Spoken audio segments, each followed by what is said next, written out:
begins with us, I believe.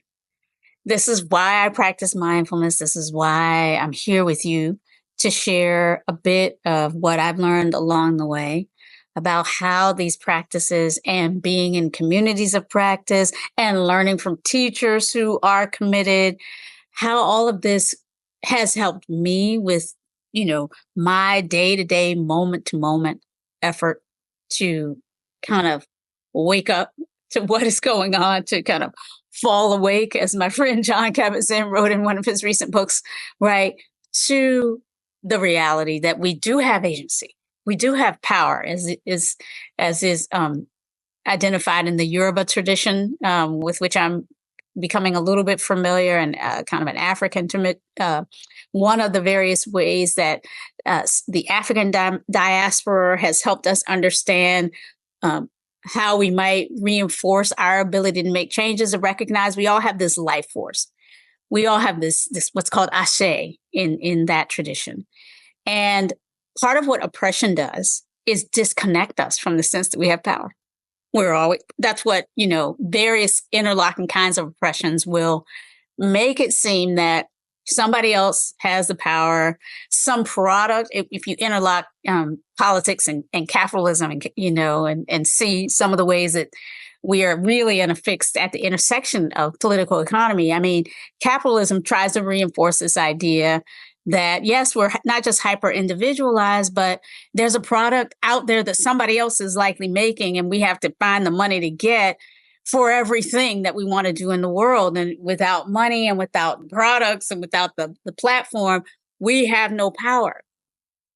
But actually, I think what mindfulness is here to share with us is the good news that that actually the technologists actually already know, which is that there's nothing more powerful than our attention.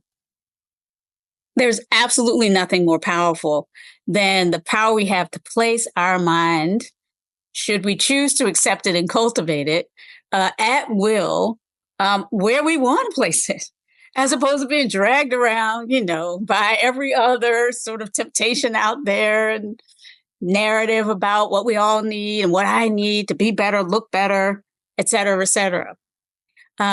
So bringing back that wandering mind, that mind that's being pulled away, very systematically and so subtly, right? There's no accident about any of this, but being more aware that, the battle is on and it's up to us to sort of halt some of the ways that we're being manipulated, is, I think, really a very important entry point, or a very important point for all of us who may have already, we may all in this conversation be fairly aware of, sold on to some degree, these practices, but just to be, just to remember and to be reinforced in this sense that, yes, we can bring back our wandering mind and also reinforce the sense that we have of our power as real, right, and impactful.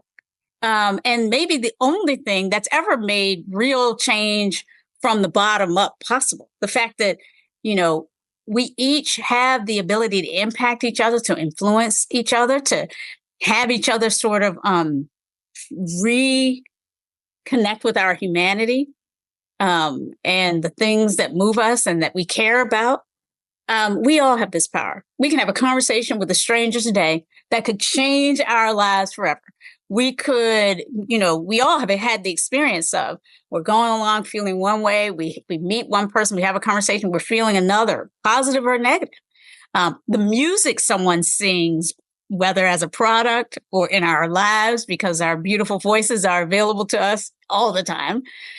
All of these, I'm just pointing to different ways that these soft-bellied carbon-based bodies are radically, again, sort of, being impacted by a sensory lifescape that's always potentially available to awaken us. And we are always able, from this standpoint as well, to impact the lifescapes of those around us.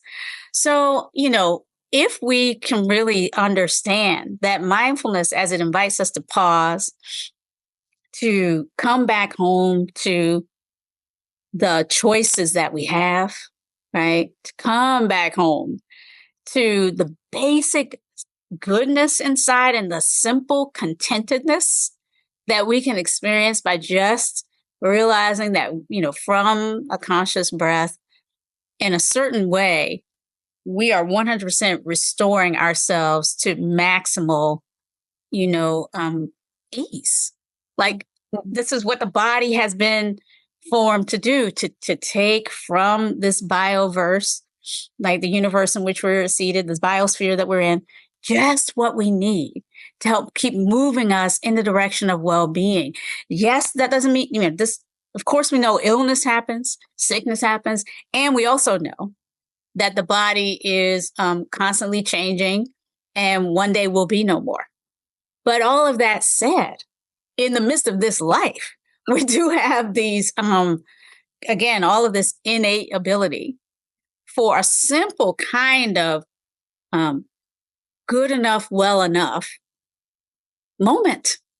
And we miss that so often. So mindfulness, from that place of helping us remember that we always have this capacity for a good enough, well enough moment right within us, that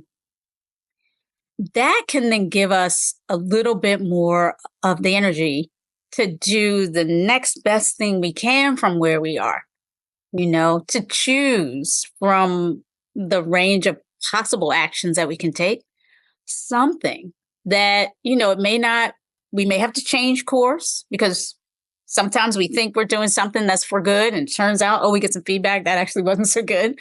But again, mindfulness is giving us that opportunity to choose again from that place of, this is the new moment. All right, I did that thing. It had this impact. Whoops. Well, what can I do now? And it can keep us in that place of kind of confident, in a way, choice. Like, it gives us, or it can give us, a kind of faith that we have within us the capacity, maybe not to always make the right choice, but certainly to recognize a new choice can be made and we can always begin again and keep at it.